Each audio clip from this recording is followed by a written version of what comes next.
Muri yeZimbabwe tinokuchingamidzai zvekare kune chimwe chirongwa pano Zim Facebook Secrets and Confessions. Tadzoka zvekare nemamwe messages zviri kuita here zvatiri kuita izvi zvekuposta maepisodes akati one day pazuva. If so, kana zviri kukuitirai, you can tell me in the comment section. Regedzai tibva tapinda mumamessages edu awo atadzoka takakubatirai. Message yedu yekutanga yakamira sekudai so: hanzi makadi zvenyu mukoma, ndinokumbirawo kuti munge muchindiposterawo nyaya yangu makavigawo chitupa changu. Inini wamukoma Nashi ndiri murume uye zvekare ndakabatsirwa neimwe friend yangu uyo akandibatsira kuti ndinge ndichizosimbiswawo pabasa rangu iri randinoita rekuprofita.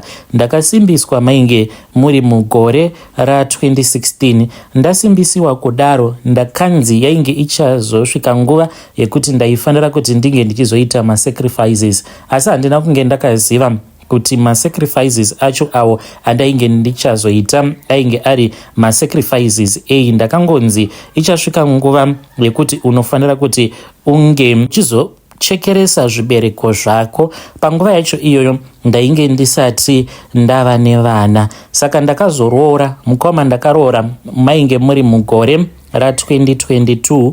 ndine mudzimai wanguwo uyo wandigere naye. Nemudzimai wangu takasanganawo pasocial media pari paFacebook tikatanga kutaura tose kuine covid. Kudaro ndakakwanisa kuti ndinge ndichimutora akauya kuno kuSouth Africa tikatanga kugara tose. Sezvandainge ndakaudzwa kuti hongu mari ndainge ndichaita, asi mari chaiyo ndainge ndichazoiita mushure mekunge mudzimai wangu abatira pamuviri. Akati auya kuno kuSouth Africa takagara kwemwedzi mishomanana. Tagara kudaro ndopaakabva achizondiudza kuti ainge abatira pamuviri. I was so excited because ndainge ndichitoshuvirawo kuti dai ndakwanisa kuitawo mwana. Saka unfortunately nhumbu yakabva yachizobva. Handina kunge ndakaziva kuti zvainge zvakatorehwa nechekare kuti ainge achazobva pamuviri. Ndakati ndichitaura nefriend yangu akandisimbisa akandiudza kuti ndo zvainge zvakaitikawo kwaari, mukadzi waakazoroora mushure mekunge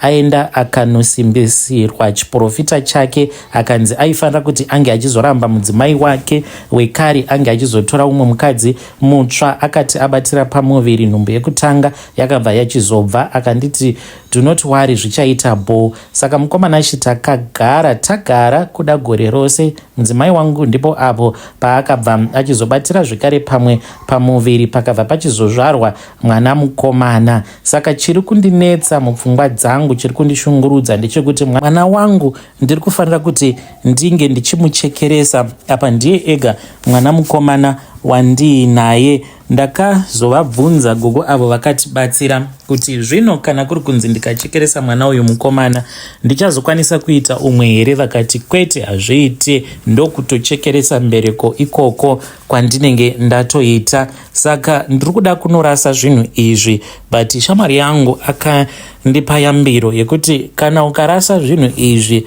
waiti waitambura wainge usingatamburi, nelevel rauchazova mushure mekunge wanorasa zvinhu izvi, level rekutambura, uchatoti pawainge uchiti wainge uchitambura usati wasimbisirwa chiprofita chako wainge utori mupfumi. Saka ndo zviri kundivhundutsa izvozvo. Akanzi gore rava kuda kupera, ndiri kufanira kuti ndinge ndichichekeresa mwana wangu. Ndakanzi sezvo birthday rake riri muna December, ndiri kufanira kuti ndinge ndichimuchekeresa pabirthday rake. Gore kana rikapera ndisina kumuchekeresa, hanzi zvinhu zvangu hazvizombofi zvakafamba zvakanaka. Handizivi, ndikutodawo advice kubva kune vedare renyu. What am I supposed to choose? Ndochuza mwana wangu here? Asi kana ndachuza mwana wangu zvinoreva kuti ndichava mutamburi, ndichatambudzika zvimwe zvisingaiti. Ende ndakanzi kana ndatanga kutambura saizvozvo mudzimai wangu achandiramba. So I am desperate for help for my ideas. Ndinoziva kuti ndakaromba ndiri ndega, uye zvekare mukuromba kwangu pose apa pandainge ndichidya mari, ndainge ndichidya mari dzangu ndiri ndega. Asi ndiriwo munhu wenyama. Ndazongouyawo pano ndikati kana kuine vanenge vachinzwawo tsitsi vange vachingondipawo mazano ndikwanise kuona kuti ndingatora ripi gwara. Ndakaromba this was after ndabva mukusangana neshamwari yangu tainge takamboshanda tose kune rimwe prazi, tose tiri vaviri mukoma zvekunamata taizvifarira. Akazogumisidzira atova bishop pane rimwe sowe. Saka pasowe ipapo pakatanga kuita maproblems ekuti vanhu vaiuya vachibhadhara especially maSouth African. Saka semaprofita tainge takawirirana kuti kana vanhu vakauya vachibhadhara vanenge vachida kubatsirwa, mari yacho yaifanira kuti inge ichizongopiwa muprofita umwe neumwe owana sheya yake, sezvo tainge tichibatsira vanhu tiri pamwe chete. Takatanga tichaita saizvozvo, but muridzi wechechi ainge ava kuda kuti mari yakawanda inge ichizova yake. Ndipo apo shamwari yangu paakabva achizotanga kunetsana nemukuru wechechi, akabva achizovakirwa munamato wekumadokero. Ainge achiita zvekudhiraivha matraki kumapurazi kwatainge tichishanda.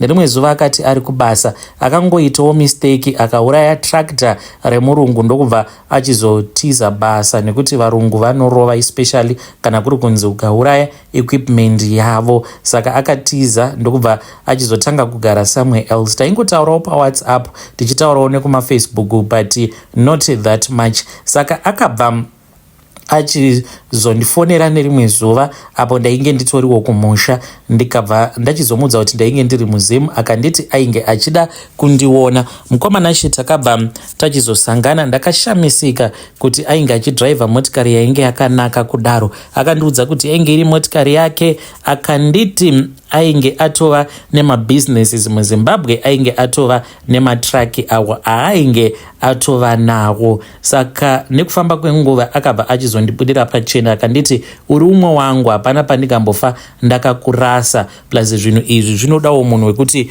unenge uchipota uchibatsirana naye. Saka akabva achizondiudza kuti ainge akabatsirwa neimwe ng'anga iyo yakamubatsira, yakatora tsvimbo yake iyo yaainge achishandisa ndokubva yachizogadzirwa tsvimbo iyoyo, zvekare akapiwa mamwe mafuta. Saka akanditi kana uchida tinokwanisa kuenda tose, sezvo ndainge ndava kurarama nechiprofita muno muPretoria. Akazoenda kumba kwagogo vacho ndokubva vachizondibatsira. Havana zvakawanda zvavakataura, asi vakangondiudza kuti kana nguva yakwana ndinofanira kuti ndige ndichizoitawo masacrifices. Ndakapiwa mafuta awo andakanzi ndaifanira kuti ndige ndichizopota ndichizomazora, uye zvekare mafuta iwawo anoti kana akapera ndinoenda kwavari ndobva ndachizopiwa zvekare mamwe mafuta awo andinoramba ndichingoshandisa, ndiko kuti ndige ndichizowana vanhu vanouya kwandiri kuti ndige ndichiramba ndichiwana mari, nekuti ratova business iri kwatiri inini neshamwari yangu. Ende kubatsira kwatinoita hakuzi kunzi tinobatsira vanhu vanenge vaine zvimatambudziko, batsira vanhu vanenge vakaomerwa, vanhu vane mari, vanhu vasina kuomera. Munhu wekuti achinopfugama kumberi kwako unenge uchiona kuti iyi imbinga, iyi ane matambudziko ake ari kusangana nawo, but munhu uyu imbinga ane mari. Kana akakuti ndoda kusimbisirwa business panobuda mari yakawanda kwazvo. Saka ndo vanhu ivavo vatinowanzokubatsira. Saka ndakatanga kuita basa iroro mukomanashi, ndikabva ndachizoroora mudzimai wangu. Pandakamutora, of course ndainge ndisati ndanyanyisa kuita mari seyandava nayo. Tainge tichitoraramawo life yainge iri bo. Ndikaroora mudzimai wangu ndikamubvisirawo mari, but mari yandakashandisa pandakaenda kunomuroora yakatomboenda ikanorara mudare magogo, sezvo zvirizvo zvavainge vakandiudza kuti ndo zvandaifanira kuti ndinge ndichizoita. Saka chandiunza pano ndiri kudawo maadvices kubva kwamuri nekubva kune vedare renyu. Ndoita zvekuita sei? Ndochekeresa mwana wangu here kana kuti? But kana ndikasachekeresa mwana, zivai kuti ndichazova murombo wekupedzisira. Ndianiko achazokwanisa kundibatsira kana zvinhu zvangu zvaoma? Nekuti hanzi ndichasvika pakushaya kana zvokudya chaizvo ndichazvishaya. Vedare ndo message iyo yandakatumidzirwa ichibva kuna mukoma vedu avo ichibva kuna madzibaba. Ngatizamei kuti tinge tichitaura navo madzibaba mucomment section. Zvakangooma hazvo vedu we. Strange things indeed they do happen in this world. Yeah, pakaipa. Let us try to speak with our dear sister in the comment section. Regedzai tibva taenda panyedu inotevera. Nyedu inotevera yakamira sekudai so. Hanzi makadi zvenyu mukoma, ndinokumbirawo kuti munge muchindiposterawo nyaya yangu makavigawo chitupa changu. Ndiri kuzvidemba mukoma nekuda kwekuti ndakatenga imwe motikari yandakatenga muridzi wayo ari kutondipa mathreats. Saka zvakaitika mukomana shinde zvekudai, ndakawana imwe motikari paFacebook nekuti ndainge ndagara ndichida kutenga motikari ende chiri kundirwadza ndechekuti mari yatakashandisa nemudzimai wangu kuti tinge tichizotenga motikari, mari iyi takatanga kuisevha. This was last year, tichisevha mari yekuti tinge tichikwanisa kuzotengawo motikari. Saka sezvo tiine ploti redu, takabva tachizoti motikari yatainge tichida kutenga yainge iri Fortuner ende kana yainge ichazoita at least old model yatinokwanisa kuafforda. Mudzimai akatomboti dai tatenga motikari muno muSouth Africa because kuZimbabwe motikari dzacho hadzina kusimba apa dzinodhura. Motikari yekuti kana ukaitenga muno mukuZimbabwe ukanoitengesa unokwanisa kuzotoitengesa nedouble price. Saka nemudzimai wangu takataurirana tikabva tachizoonesana. Ndikati madhamu, mazuva ano zviri kunetsa kuti apa una mapepa otenga motikari, zviri nani kuti unotenga inodhura apa uri kunyika kwako, hauzombofi wakanyura. Saka takabva tachizoenda kumba. Taenda kumba tainge tiine umwe mudhara uyo watainge tasangana naye paFacebook ainge achimaketawo motikari yake. Ndikataura naye akandipa mafoni numbers paWhatsApp. Takabva tachizoenda kuZimbabwe ndokubva tachizonosangana naye. Aiwa zvose mukoma, takaita process yose tikatokwanisa kutochinja ownership. Saka tapedza kuchinja ownership tainge tava kutoda kutogadzirira kutoti tinge tichidzoka kuno kuSouth Africa.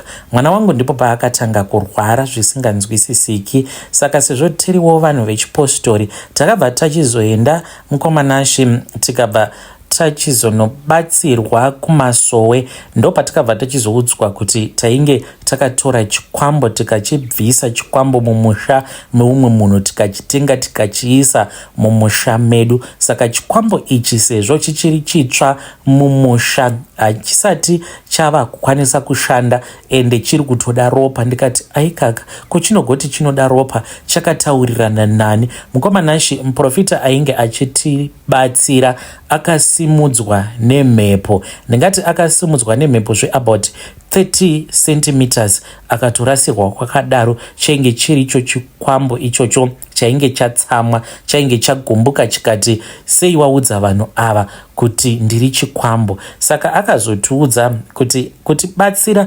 kunonetsa, ainge achida mari. Akati kwatiri ainge achida mari yekuti ange achikwanisa kuzohaya mamwe maprofita votibatsira vari vaviri vatatu kana kuti vana. Saka mwana wangu mukomanashi ari kurwara zvisingaiti. Takafamba maprofita akasiyana-siyana.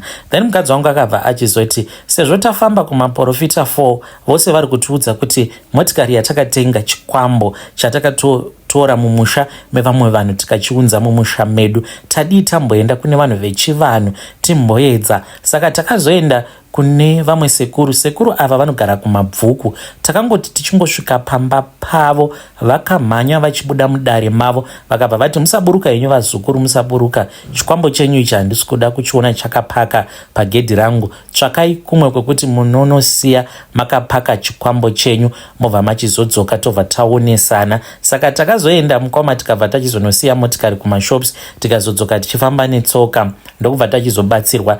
Vane mushonga uyo wavakatipa. Saka kubva zvavakatipa mushonga iwoyo hatisisina peace. Murume uyu anotipa mamwe mathreats ekuti dzimwe nguva anokudza kuti vana vangu masiyai muchanyura ende motikari iyoyo iri kufanira kuti inge ichizotorwa. Zvimwe zvinhu zvaanotaura so mukoma ende anoti kana akakuthreatenai pangava pari paWhatsApp mamessages acho anonyangarika. Kunyangwe ukatora mascreenshot unozoona mascreenshot acho asisimo mufoni. Hatisi kuziva kuti tozvifambisa sei. We no longer feel safe mungava muri muZimbabwe nekuti anotiudza mamwe mathreats anotyisa. Akabva achizoti ainge achida kuti tinge tichidzosa motikari tinge tichiita mareverse deal. Takafara mukoma tikadhiraivha tikaenda kuBorodale tikabva tachizoti sekuru motikari yenyu taitadza. Takabva tachizosungwa nemapurisa. Takasungwa nemapurisa tisina kana kumbomira padhuze nepayadhi pake. Takatomira murodhi ende motikari mukomanashe yainge yakatopaka kune rimwe side kuopposite side, but takangotokaruka patosvika mapurisa zvikanzi we are trespassing. Ndikati what are you saying kana muchiti we are trespassing? Tanga tauya kuzodzosera motikari kumuridzi tikatonzi yei you are trespassing. Ndokubva ndatorohwa mbama. Saka takazongobvapo tikaenda kupolice station zvikanzi nyaya yaifanira kuti inge ichizovhurirwa docket. Akati ainge ari munzira achititevera but haana kuzouya. Saka takazosiyiwa nemapurisa. Motikari takazoisiya kwedu kumusha, iriko kumusha kumba kumasvingo. Dzimwe hama dziri kuti kana tikafamba tinokwanisa kuita eco back to sender. Ndakaudza vamwe avo vandinovimba navo vemumhuri vari kufambawo, ende mukufamba vari kuudzwa kuti takatora chikwambo pamba peumwe munhu tikachiunza mumba medu. Ndiyo nyaya yandiinayo mukomanashi yandiunza pano. Handizivi kuti ndingabatsirikanawo sei. Vedare ndo message iyo yandakatumidzirwa ichibva kuna mukoma vedu. Zvakangooma hazvo veduwe. Hanzi chiri kundibaya ndechekuti vari kuti ivo vakaita makore 2 vachishanda. Hanzi ndakaita 2 years ndichishanda ndichida kuedza kuti tinge tichikwanisa kuwanawo mudziyo wedu watinenge tichazoshandisa. Hanzi tine plot, saka paplot pavo vanoita zvekupfuwa huku dziya dzemazai. Saka vaitiwo kana vakawanawo motikari kana zvikazoita vofambawo vachiita zvekutengesa vari kumusha. But hanzi ndo zvakaitika izvi. Strange things indeed they do happen in this world. Wakambotengawo something here paFacebook? Mushure mekunge watenga something chawakatenga pane zvawakazosangana nazvo here, like my spiritual encounters? If so, you can tell me in the comment section. Rekedzai tibva taenda panyaya yedu inotevera. Nyaya yedu inotevera yakamira sekudai so. Hanzi makadi zvenyu mukoma, ndinokumbirawo kuti muge muchindiposterawo nyaya yangu makavigawo chitupa changu. Ndauyawo pano ndiine secret yangu iyo yandiinayo. Ininiwo ndiri kugara kunoku kuCape Town. Ndapedza varume vevanhu vakawanda. Vamwe varume venyu avo vamunozoona vakupandukirai vakadzi, zivai kuti kana akasangana nemunhu akaita seni zvinhu hazvizombofi zvakanaka. Kana ndikasamubata sikarudzi yake kuti ndinge ndichizomusunungura anokwanisa kutofa isingatoshandi. Ndakaganyirwawo navatete vangu. Vatete vangu vainge vasingade kuti ndinge ndichizoroorwa. Vakabva vachizotora tsvina yembwa vakandigadzira netsvina iyoyo yembwa. Saka tsvina iyi even though chiri chinhu chinosemesa but varume vanotondida sezvinoita nhunzi dzichienda panenge paine tsvina. Ndo zvinoita varume kana ndikavakoka ndikati huyai mukomanashi. Varume vandinodanana navo vakawandisa. Ndinokwanisa kuti umwe akarara pasi umwe ndakarara naye pamubhedha vachichinjana, umwe woburuka worara pasi vachiita sekunge madzenga. Zvinhu zvisiri normal zvisingaitiki ndo zvandinovaitisa varume vandinofambidzana navo. Izvezvi ndakabva mukutorera umwe murume mari yake yose yepay. Saka anoshanda pane kamwe karestaurant. Akandiudza kuti ainge ashanda mwedzi iwoyo akashanda akawana mari yaidarika kuma 8 point something. Ndakamuti usati waenda kumba huya kunoku tikarara tose. Ndikamudza kuti ndainge ndichida pay yake yose. Akazotondikumbira mari yerent, ndiyo yega yaakaenda nayo kumba kwake. Asvika kumba vakatanga kunetsana nemukadzi. Akarova mukadzi wake akaita sekunge achamubvisa ziso. vedare ndo message iyo yandakatumidzirwa ichibva kuna vanzvadzi vedu. Strange things indeed they do happen in this world. Zvakangooma hazvo vedu we pakaipa. Hanzi kana ukangoona murume wako adanana nemukadzi akaita seni, ziva kutoti zvatodhakwa. Hanzi zvinenge zvatodhakwa. Hanzi ndakagadzirwa netsvina yembwa. Hanzi sezvinongoita nhunzi dzichienda kunomara panenge paine tsvina, hanzi ndo zvinongoita varume vachiuya kwandiri. Kana ndikavadaidza vanouya neuwandu hwavo. Let us try to speak with her in the comment section. Vedu ngatisanganei zvekare mune zvimwe zvirongwa zvinotevera. Please make sure that you comment and you always like, so that I can keep on recording and posting more confessions.